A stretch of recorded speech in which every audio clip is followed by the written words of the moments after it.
Well, it's a kind of a fun story. My sister-in-law and I, Carrie Stebner, have hunted together for 30 or 40 years.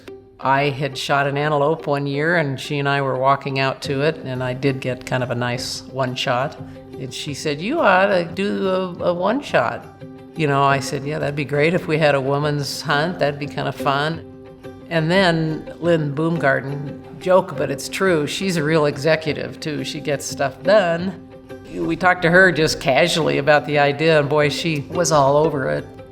Came up with the idea of approaching the Women's Foundation, and by golly, they were interested, and it just blossomed.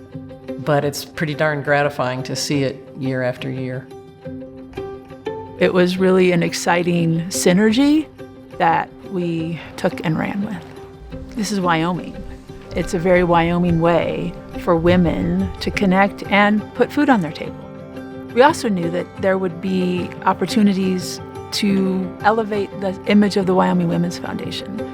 Our mission is economic self-sufficiency for women and opportunities for girls. And that is economic self-sufficiency, putting food on the table. That's it. That's hunting. The Wyoming Women's Antelope Hunt is so unique. There's nothing like it in the country. The small thing that we started 10 years ago not only has spread throughout the entire state, but then the entire country. I mean, that's a big deal. And I think it's great because they don't just show up and hunt and leave. That's not at all what this is about.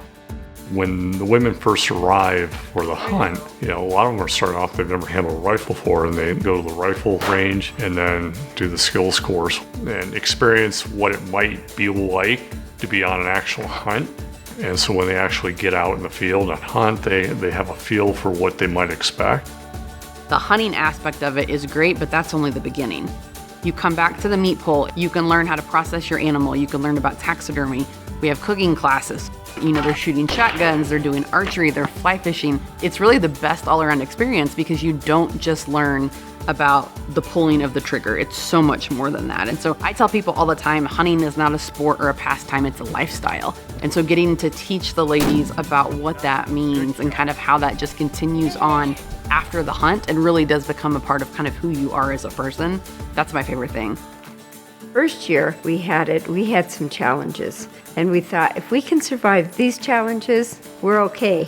Because we lost electricity, we had a horrible blizzard, our tent fell down, and the guys that were the guides were going, if this were men, they'd probably just go to the bar instead of wanting to crawl around in the snow.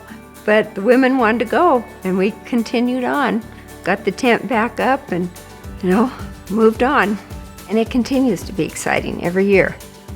I didn't think that I would leave the hunt saying that it was a life-changing experience. I expected that it would be fun and that it would be something I'd never done before and that hopefully I'd harvest an antelope and have a great hunt story to tell. But I didn't think that it would be as powerful as it was. I didn't think that I would come out a different person when it was all said and done, but I truly did. It is a special place. Ucross and this whole Ucross Valley between Buffalo, Sheridan, it's a very special, unique area of Wyoming, a good kept secret, I'd like to say. The abundance of visual wildlife year-round, and then not to mention the fabulous people that we share a fence line with. It wouldn't happen without the ranches and the landowners' generosity and the willingness of these guides to participate year to year. I guess from a guide's point, we have a good time every night down there, but I want everybody to have an enjoyable experience. But the first-time hunters that have never hunted, I think that's what I enjoy most, is encouraging them and showing them it's more than just the hunt. It's the friendship and the stuff you develop through the hunt, I guess. So as a guide, I'm actually there to be a coach and a mentor, not a guide, where, a guide is there to do everything. But the emphasis is more on coaching and mentoring. And I'm teaching the whole experience. But they don't have to harvest. The fact that they're enjoying it and having a good time is what we're looking for. That's the reward as a guide, is the person's had a life-changing experience, whether they harvest or not. You never know what little word you might say or a little snippet is going to change somebody's life and help them. It just fills my heart. I mean, it's such a wonderful feeling to have women building each other up. And I think that's what the antelope hunt does. It's not just memories these women are making, they're actually learning how to better their lives. And they're learning how to learn these life skills that they can take home and then actually better their lives and their families' lives. We want to stay connected to these women. We want to continue to foster these relationships after they've left the ranch. And so they came up with this idea that if you are an alum of the hunt, you are now a sister of the sage. Because sometimes you need a sage sister.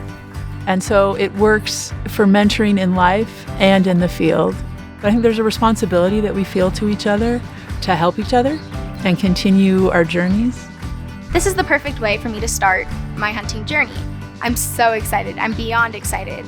I'm going to be able to feel what the texture of their fur is, feel their horns, and just really get that close-up interaction and see all the little details that you can't see from afar. I think there's a magic to this hunt because not only does it help people learn to hunt and help people mentor, but it also supports the Women's Foundation. And that mission is something that most women can relate to. We have seen sponsors who have become touched by what this hunt has provided to women and to the cause of the Women's Foundation, that they have the opportunity to really make a difference.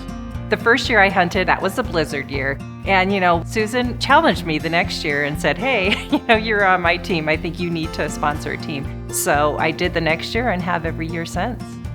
And so it's just a perfect opportunity for us.